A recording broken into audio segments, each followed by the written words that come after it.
Baru setelah itu ada hukum sosial ya, mungkin kita nawarin teh atau kopi atau apa. Makanya di sini dibabkan bab seseorang harus tergesa-gesa atau bercepat-cepat atau ngambil sikap bergegas untuk melakukan kebaikan. Terus ayat kedua yang dipakai Sayyidina bin Abi Salam itu begini. Ketika Allah mensifati orang munafik, status orang munafik itu apa? Wa idza qamu ila sholati qamu kusala. Mereka kalau dipanggil untuk sholat, ya berangkat tapi kusala secara malas-malasan.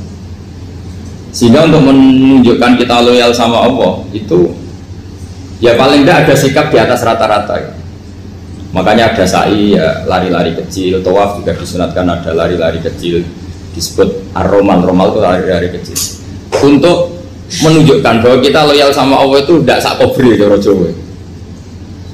Nah itu dibabkan sendiri. Jadi beda antara tergesa-gesa sama ekspresi serius. Jadi musyawarah itu ya kira-kira kan nggak mungkin lah kita dipanggil rektor atau kiai atau orang tua kita terus jalan leha-leha itu kan nggak mungkin. Nah contoh yang diambil di sini begini. Ketika ada debat terbuka antara Fir'aun dan Musa, saya ulang lagi ya, ada debat terbuka antara Musa dan Fir'aun. Kan Nabi Musa datang ke Fir'aun. Lalu kata Fir'aun, ini asal-usul ayat ini saya terangkan sejarahnya. Kata Fir'aun, lalu kalau kamu tidak nuhankan saya, Tuhan kamu siapa? Terus kata Musa, Rabbus samawati wal ardi, yang nuhani langit dan bumi. Fir'aun masih berkelit. Kalau Tuhan di bumi, setahu saya kemana-mana yang dituhankan saya, kata Fir'aun. Ma'alim tulakum min ilahin ruiri. Terus Nabi Musa masih ngendikan, ya sudah Tuhan yang nuhani langit. Terus Fir'aun manggil Haman. Haman itu arsitekturnya Fir'aun. Ya Haman ibnili sorhal ali abduhul asbab samawati fa'attaliya ila ilahi Musa. Haman bangunkan kami piramida yang tinggi. Saya ingin melihat Tuhannya Musa. Musa akhirnya mikir, karena kalaupun Fir'aun bisa naik ke langit tetap tidak bisa melihat Tuhan. Kita tahu Tuhan nggak bisa dilihat. Kita yang mukmin aja tidak lihat, apalagi Fir'aun rivalnya. Akhirnya Musa ganti argumentasi, yaitu argumentasinya Musa, Rabbukum wa Rabbu abaikumul awwalin. Ini perlu diingat dan perlu saya sampaikan. Yang nuhani kamu dan yang menuhani leluhur kamu, itu sangat memukul Fir'aun. Karena logikanya kalau Fir'aun itu Tuhan, berarti babanya dulu tanpa Tuhan. Ini ada Tuhan terlambat. Jadi kalau Fir'aun Tuhan, berarti banyak tanpa Tuhan, karena zaman era mbahnya belum ada Tuhan. Karena perdebatan itu banyak penggawa Fir'aun yang mukmin. Wah ini Fir'aun nggak bener ini. Kalau dia Tuhan berarti babanya tambah. Karena kalau iman itu akan diadili, akan dieksekusi, maka orang ini berstatus rojulum mukminum min ali Fir'aun yaktum imanah. Maka di Quran diterangkan wa qala rojulum mukminum min ali Fir'aun yaktumu imanah. Ada seseorang yang iman tapi menyembunyikan iman. Lah orang ini selalu ikut rapat di rapat-rapat penting Fir'aun, termasuk rapat ketika Fir'aun dan para tentaranya memutuskan membunuh Musa. Karena dia ikut rapat dan eksekutornya besok disuruh nangkap Musa, orang ini malam itu juga nemuin Musa terus bilang innal mal ayat tabiru nabikal yaqtulu ka Musa. Rapat tadi malam memutuskan kamu besok dibunuh, maka kamu harus bergegas meninggalkan Mesir.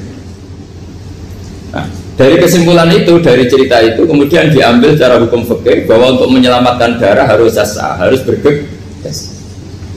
Andai kan Musa itu kok sak kobre, sak sempate, maka keburu.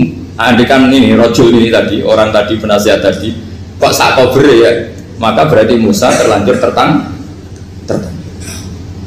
Jadi itu pentingnya ulama ya. Jadi cerita yang linier, cerita yang seakan-akan cerita di tangan ulama tetap menjadi al-ahkam al-fiqhiyah, menjadi ketentuan-ketentuan apa?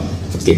Jadi yang diambil di sini adalah lelaki tadi yang ikut rapat tadi bergegas menemui Musa, memberitahu kalau kamu besok mau dieksekusi, fakhrus, maka kamu harus secepatnya keluar dari Mesir untuk menyelamatkan diri. Terus oleh Sayyidina bin Abi Salam dibabkan bab harus tergesa-gesa menyelamatkan darahnya orang apa? Islam. Jadi ini penting saya sampaikan. Jadi al-qasas ya, semua cerita di Quran itu tidak sebagai cerita, karena Quran tidak ingin melahirkan pendongeng, tapi harus menjadi ibrah, menjadi teladan.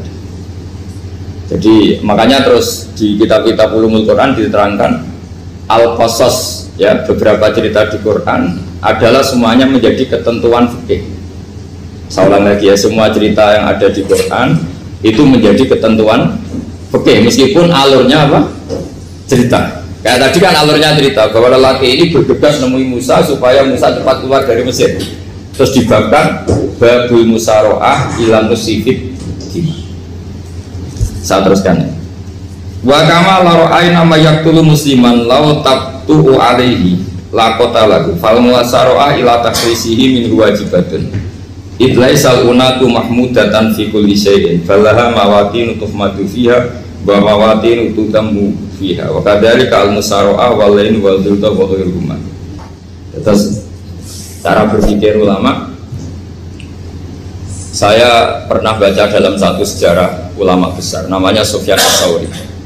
Sufyan Ats-Tsauri itu menjadi wali itu gara-gara kalau sholat di masjid itu beliau datang sebelum adzan.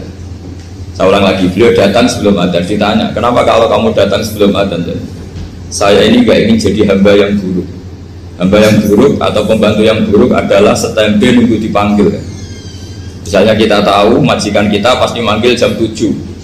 Kemudian jam 7 itu Anda masih ngopi, masih tata-tata, itu kan tidak menghormati majikan. Harusnya kamu setempe di jam yang saat itu pasti majikan Anda memanggil. Kata beliau, saya tidak ingin seperti pembantu yang buruk, datang nunggu apa? Di mana? Jadi itu ada beberapa spirit ya, atau inspirasi dari aturan-aturan mahabbah. Sebab itu ketika Allah kritik orang munafik, wa idza qamu ila sholati qamu kusala, ketika dipanggil sholat mereka datang bermalas-malasan. Karena tidak ada cintanya sama Allah, maka datang berlambat-lambat. Nah, berarti kalau ekspresi cinta mengharuskan kita datang bercepat. Makanya dalam istilah lain di Quran ini termasuk balaghatul Quran. Di juz 25 itu istilah menuju Allah itu fafirru ilallah. Kita tahu firar itu maknanya lari apa jalan biasa? Lari. Jadi untuk mengekspresikan mahabbah kita, kangen kita pada Allah, cara bahasa Arab isak kita, berontok kita sama Allah, tidak diistilahkan jalan tapi fafirru ilallah, harus bergegas berjalan. Begitu seterusnya. Maka kalau ada orang Islam, terus ini konsekuensi hukum, ada non muslim minta, Pak Bah, saya tolong ajarkan syahadat. Nggak boleh saya bilang gini, monggo ke dalam dulu. Padahal perjalanan ke rumah saya misalnya setengah jam, nggak boleh. Saat itu meskipun sambil berdiri-diri harus kita tauhidkan. Kamu yakinnya Allah itu satu, Tuhan Allah, harus.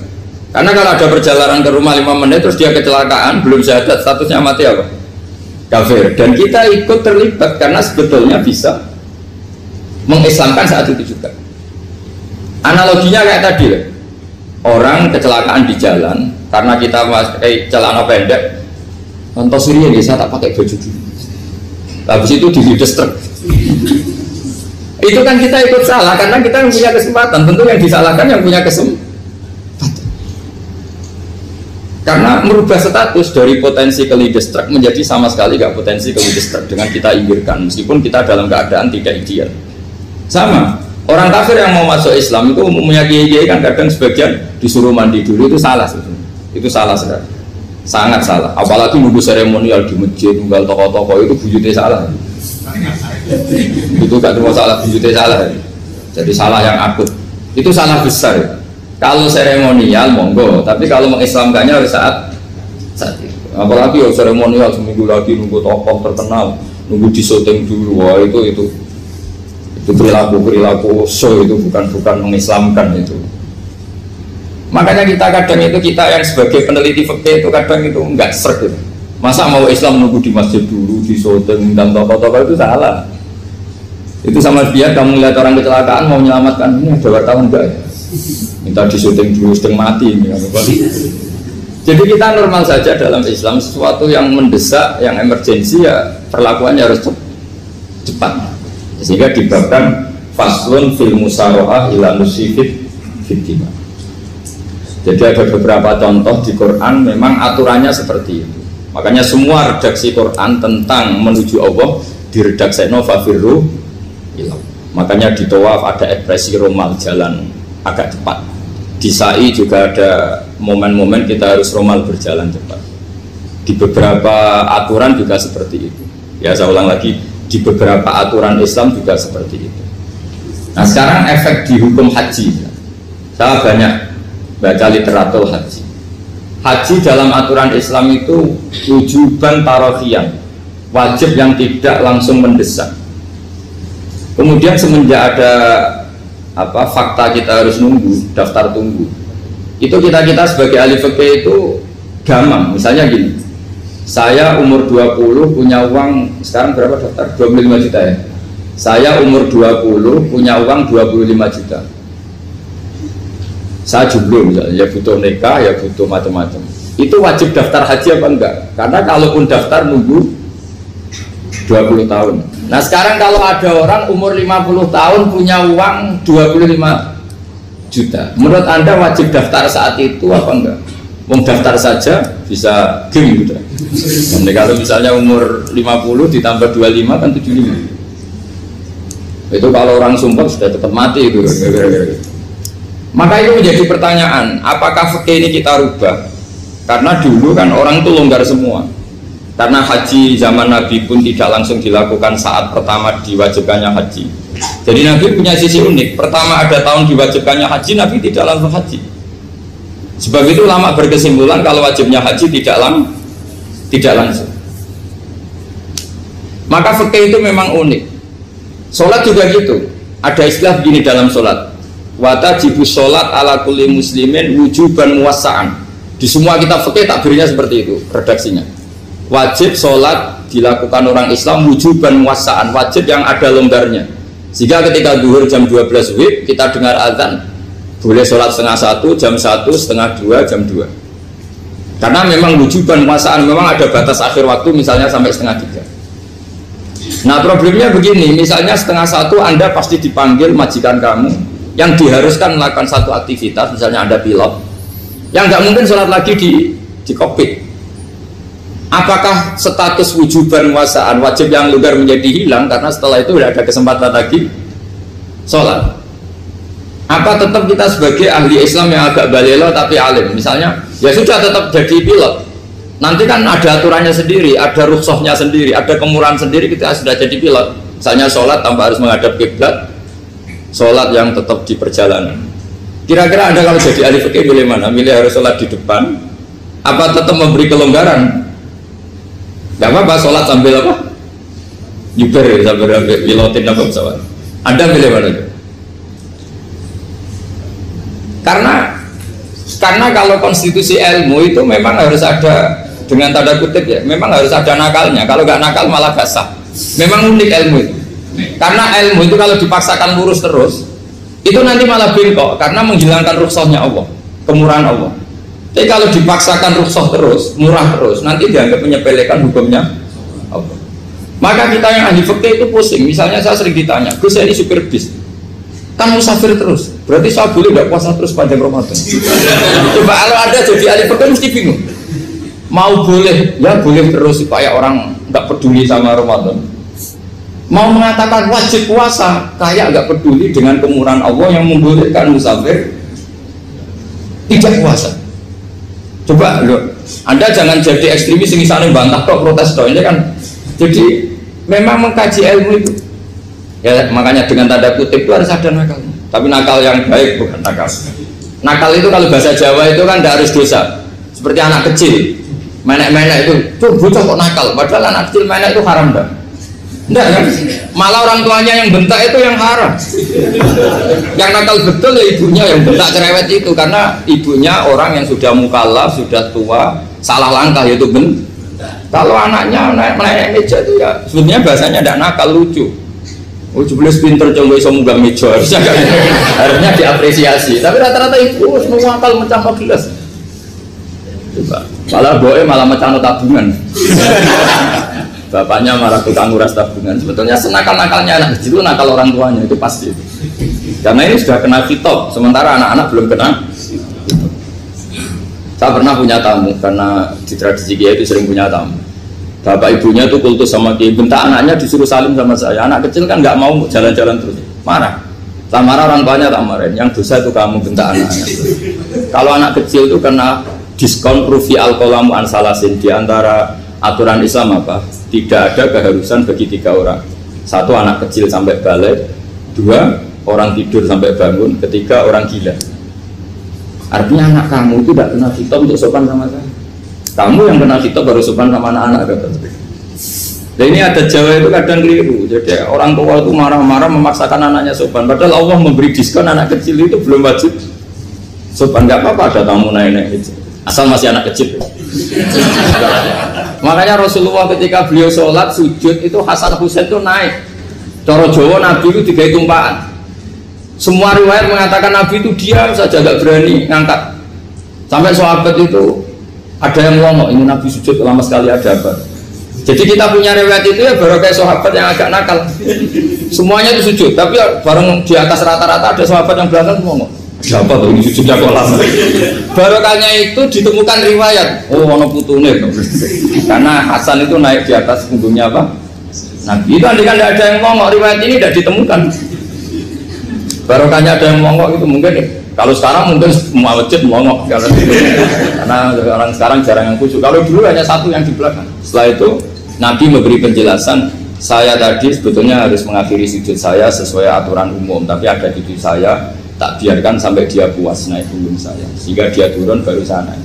Filosofinya apa? Begini, anak kecil 1 tidak kena khitab, 2 jangan sampai sholat itu jadi problem. Kalau Nabi nyentak Hasan, membentak, putu lono bayi sholat kok diganggu, maka sholat menjadi trauma. Gara-gara sholat bahasa bentak saya. Lama-lama anak ini trauma dengan sholat karena dianggap problem. Makanya saya termasuk kiai nggak berpendapat anak kecil nggak boleh di masjid. Sering kan anak kecil di masjid, wajah khutbah ramai. Saya termasuk setuju tetap boleh. Kalau dibentak di masjid maka dia trauma dengan masjid. Bangsa ke masjid dibentak. Lagi pula kadang-kadang orang tuh gaya-gayaan toh. Wah suami orang khutbah ramai nih. Padahal kalau nggak diramein anak-anak malah dia tidur. Kita kan tidak bisa menjamin kalau perilaku kita lebih baik gitu. Mendingan kan anak-anak main di masjid dibanding di karaoke kan. Jadi kan, ya ini maksudnya saya, ini fikih ya. Fikih itu wilayahnya, makanya jadi ahli fikih itu susah-susah gampang. Jangan hanya berpikir protes dengan ketentuan fikih, mengkaji yang sebanyak-banyaknya. Itu tadi, misalnya Anda seorang supir permanen, supir bis terutama. Kalau truk kan bisa leha-leha, kalau bis kan apa ada deadline-nya ya waktu. Seperti bis jurusan Surabaya Semarang, saya kan sering naik bis jurusan Surabaya Semarang. Kadang-kadang supirnya melihat saya tanya, Gus saya ini supir. Saya ini Ramadan itu gimana ya? Ya saya sudah ngerti setengah nakal, dan senengnya dijawab rasa poso ya saya tahu. Tapi masalahnya secara fikih kalau kamu mengatakan kamu harus puasa terus, kamu melanggar konstitusi ilmu. Memang musafir punya diskon? Boleh tidak puasa. Pertanyaannya bayarnya kapan? Mau Syawal ya nyupir lagi, Zulhijjah ya nyupir lagi, nanti sampai Ramadan ya. Nah terus ya pas kamu cuti, biasanya cutinya pas sakit, boleh diskon lagi karena sakit. Coba. Nah, andai kan ada jadi ahli fikih milik zaman. Lu kalau orangnya soleh terus kayak ustadz-ustadz di sini kayak dosen UI kan, masa dosen UI Universitas Islam nggak Islami kan nggak mungkin. Mungkin memilih poso kan. Masalahnya ini kan hukum untuk orang kebanyakan, nggak boleh hukum musuh gak kuat. Sahur jam 3:30 ngambil vitamin pokoknya harus kuat. Itu tidak hukum, itu saran. Hukum itu beda dengan saran. Hukum itu hanya berpijak musafir itu boleh stop. Kalau saran memang boleh, ya usahakan kamu makan 3:30 pas fit nyupir. Terus kalau nyupir selesai jam 10 nanti istirahat. Memangnya majikan bisa ngatur jamnya? Itu fikih. Maka menjadi perdebatan yang namanya pergi itu apa? Menurut Imam Syafi'i pergi itu ya dari rumahnya ke tempat yang asing yang tidak wilayahnya namanya pergi. Menurut Imam Ahmad bin Hanbal enggak. Pergi itu tidak kerja. Jadi orang yang supir yang seperti itu namanya tidak pergi tapi kerja. Tanyakan ke publik, misalnya jenengan ke UI, istri kamu atau suami kamu ditanya, istri kamu kemana? Kira-kira jawabnya bilang pergi jalan-jalan apa bilang kerja? Kerja. Makanya kata Imam Ahmad bin Hanbal, mudi musafar atau orang yang berprofesi, yang profesinya memang harus pergi, kayak traveling atau supir, maka itu namanya tidak pergi, namanya itu kerja. Karena apa? Sekali distatuskan pergi, maka ikut status yang dikatakan Allah dan Rasul, dapat diskon, boleh tidak puasa. Maka terus kita debat tentang definisi. Nah, definisi ini penting karena yang menjadikan hukum rubah itu definisi. Misalnya gini, mbak ini ngaji saya, statusnya kalau pakai status saya ajnabi, orang lain bapak ajnabiyah, maka hukumnya saya melihat bapak ini haram karena statusnya ajnabi melihat ajnabiyah yang tidak mahram. Tapi kalau di fikih itu ada statusnya. Antara lelaki boleh muwajahah sama perempuan adalah satu untuk belajar, dua untuk muamalah, tiga untuk kesaksian, empat untuk pengobatan. Itu kan ada pengecualian. Sehingga statusnya sekarang Mbak itu belajar, apa ini melihat Gus Bah atau Gus Bah itu mengajar atau gimana, itu statusnya bisa rubah. Makanya kalau sebetulnya kalau kita marung di warung misalnya Padang, kita nggak pilah-pilah, kebetulan pelayannya perempuan itu masih bisa dipilah secara fikih. Saya muamalah marung, cuma kebetulan penjaganya. Tapi masalahnya Papa ini punya daftar penjaga yang cantik, masalah. Maka pertanyaannya itu marung ke situ demi marung apa demi melihat? Tidak jawab saja. Demi marung apa demi melihat? Kalau demi marung sepakat yang penjaga yang sangar-sangar juga banyak.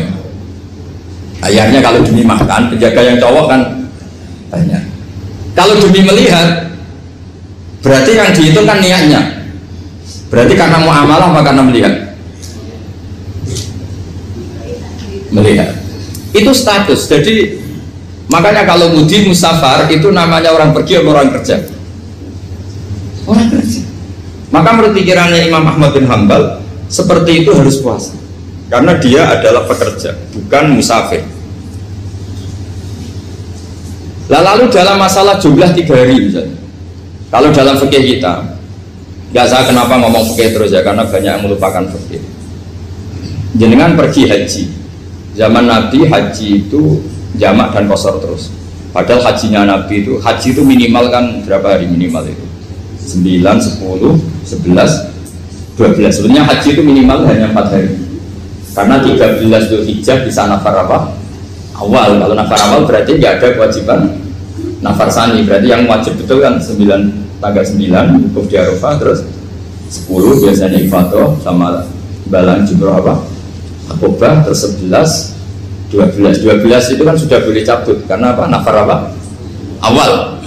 Berarti nggak usah nafar apa? Sani. Berarti hanya berapa? 4. Tapi Nabi haji di Mekah Madinah itu sampai 40 hari karena perjalanan. Pertanyaannya, ketika Nabi menjamak dan mengqashar itu cara Imam Syafi'i lis safar. Karena Nabi orang Madinah datang ke Mekah dengan jarak 460 kilo, maka Nabi boleh jamak dan qashar. Jadi pikiran Imam Syafi'i, jamaknya Nabi itu lis safar karena pergi. Cara pikiran Imam Malik enggak, jawabnya Nabi itu lin nusuk. Nabi menjamak sholat itu karena melakukan ibadah haji. Efeknya adalah orang Mekah kalau haji itu cara Imam Malik meskipun jaraknya dekat boleh apa? Boleh apa? Qashar, boleh jamak qashar.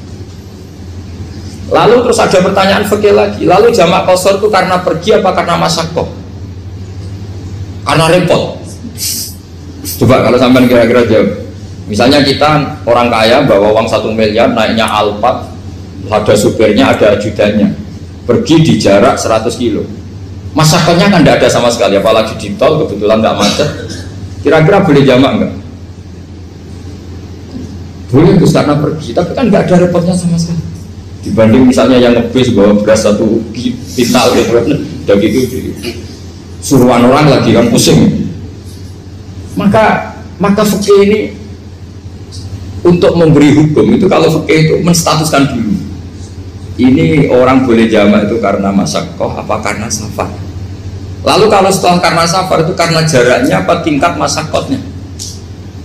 Kalau karena jaraknya ya tidak juga gini maksudnya. Mungkin Anda tidak pernah terpikir begini. Kalau saya mau ke Jakarta, kemudian sampai Purworejo itu sudah waktu zuhur, saya boleh nggak zuhur di situ sama asar? Boleh kan? Padahal perjalanan saya belum capek. Hanya nunggu boleh jamak itu setelah kita menempuh jarak itu apa menuju, sedang menuju dan niat. sedang menuju dan iya, misalnya saya mau ke Jakarta, saya orang Sleman mau ke Jakarta, itu sampai mana itu Magelang itu sudah boleh jamak kan? Boleh nggak? Boleh karena saya mau ke. Nah pertanyaan secara fikih mungkin Anda tidak terlintas. Ternyata ditelepon sama istrinya nggak jadi pergi. Padahal sholatnya kadung di jamak duhur dan asar. Apakah setelah di rumah sholat lagi? Tapi nggak pernah mikir gitu. Jadi orang fikih itu sudah pusing, makanya jangan diprotes terus. Kita ini sudah pusing. Ya orang itu enak aja protes terus. Nggak perlu didengar, nanti wajib sholat lagi enggak? Dia bolehnya jamak kan berdasar berstatus musafir. Ternyata setelah Magelang ditelepon istrinya nggak jadi. Dia kadang sholat duhur dan asar. Setelah pulang masih jam 1. Terus ada asar, wah sholat. Kalau Anda sholat lagi apa enggak? Jangan saran. Kalau saran, wah sebaiknya sholat lagi. Itu tidak hukum, itu saran itu namanya. Saran dengan hukum beda. Sholat lagi beda. Oh, ketika ada jabah itu berdasar malas atau berdasar hukum? Apa? Nah kalau Anda sholat lagi, pertanyaannya gini, Allah itu tidak punya tradisi mewajibkan 2 kali. Pertanyaan fikihnya mesti gitu. Dan saat Anda di Magelang menjamak itu melakukan sesuatu yang disahkan oleh agama. Berarti pas Anda jamak duhur asar, sesuatu pas melakukan itu kan berstatus sah dan boleh. Meskipun setelah itu ada masalah, istri kamu nelpon terus pulang. Tapi pas itu kan sudah dinyatakan oleh malaikat sah, Anda sudah duhur dan asar. Kalau melihat itu tidak wajib mengulang. Tapi bisa saja malaikat ada yang usil. Itu sah karena Anda berstatus musafir. Berhubung status Anda hilang, maka poin Anda sudah sholat juga hilang. Kamu milih fikih yang mana? Jadi peneliti fikih itu beda dengan orang-orang yang dengarin protes. Beda karena nekuni itu beda karena ada konsekuensinya. Makanya fikih itu sampai saya punya kitab fikih itu dikarang satu orang itu jumlahnya 20 jilid, per jilid itu segini. Jadi satu meja ini dikarang satu orang. Itu mulai yang presisi, yang detail, sampai yang khayal. Yang khayal juga ada. Yang khayal itu tadi beliau banyak menghayalkan diri. Suatu saat Anda datang ke Mekah itu hanya butuh waktu 20 menit. Zaman itu belum ada pesawat. Lalu budak jamak, budak nakal. Nakal itu begini. Sama orang kaya punya jet pribadi, misalnya Anda Ronaldo masuk Islam, orang kaya. Itu bisa nggak puasa. Karena begini, misalnya dia contohnya orang Arab ya, orang Arab, jangan orang. Dan contohnya itu dibalik saja. Di sini itu kalau imsak jam berapa? Imsak Ramadan jam berapa? 3:30 aja biar aman ya. Kalau 3:30 kan masih imsak. Dia terbang ke Mekah. Jadi orang sini puasa jam 5 kan mulai puasa, dia terbang ke Mekah kan masih malam, makan terus dia. Mekah mau ada matahari terbang lagi ke barat. Karena dia menghindari berstatus puasa. Atau sebaliknya, dia orang Mekah jam 12 puasa, 12 siang puasa. Dia wah kalau 6 jam lagi buka bisa barat saya. Terbang ke Indonesia. Ke Indonesia terbang baru 1 jam, di sini sudah buka. Itu khayal. Jadi itu ada khayalnya. Itu lama dulu sebelum ada pesawat sedang mengkhayal gitu. Bolehkah orang yang di Masyrik ke Maghrib demi itu? Kalau Anda jadi Raja Salman jam 1 kok sudah nggak kuat apa? Puasa, itu diberi saran terbang ke Indonesia. Itu kalau pakai jet kan nggak sampai 9 jam, 1 jam ke Jakarta. Sudah ada wow akbar. Bukan. Boleh nggak? Belum mau kamu tidak bilang, oh nggak boleh. Wong di Jakarta sudah buru bisa sih. Masa sudah matahari terbenam orangnya nggak boleh? Bukan. Leja. Apa? Kalau resikonya gini, Sampean mungkin nggak mikir, resikonya gini, kalau dia berstatus musafir, bolehnya buka karena musafir, pertanyaannya dia wajib bayar. Kan musafir bolehnya kodok nanti harus bayar, tapi kalau dia buka normal kan bayar, beda, efek pakainya beda. Sampean jangan protes, Gus Baik gimana, mau ngaji mana tidak sedang. Ini kan ngajinya para dosen, para pegawai, jadi harusnya itu jadi mufti, ngaji untuk jadi mufti. Bukan ngaji untuk mendengarkan. Jadi makanya saya mohon jangan sering protes sama ulama itu sudah pusing. Karena efek-efek hukum itu tidak gampang. Kayak tadi misalnya kalau dia boleh buka atas nama musafir, resikonya wajib bayar. Masalahnya Raja Salman ini mau enggak dia inginnya. Maka pertanyaannya itu kitab yang milik saya tadi yang 20 jilid tadi, ulama itu mulai dulu sudah membayangkan bagaimana kalau suatu saat ada satu kendaraan. Kenapa ulama bisa membayangkan itu? Karena ada buruk. Meskipun mereka nggak numpak buruk, hanya Rasulullah, tapi kan bisa membayangkan ada toyil waktu. Waktu itu bisa dilipat.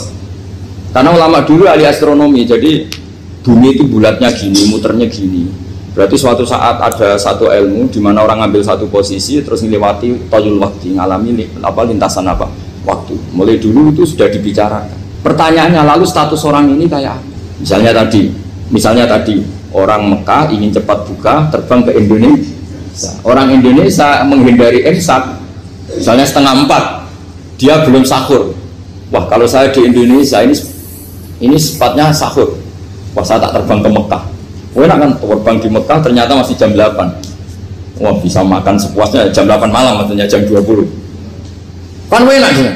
Baru warak balik ke Indonesia terus jam 1 siang. Jam 1 siang kalau ingin cepat buka terbang ke timur langsung buka. Berarti dia kira-kira masa aja 3 jam. Tapi terus ya mungkin kalau sampean tahu kok suruh repot-repot ngono tinggal turu blok sinetron kok buka dewe. Itu tidak hukum, saran itu namanya apa? Kalau hukum tetap tadi yang dikatakan puasa adalah imsak, mulai jam imsak sampai hurubus. Lalu pertanyaannya lagi, hurubus samsi sampai imsak itu konversi jam apa nyata-nyata hurubus samsi?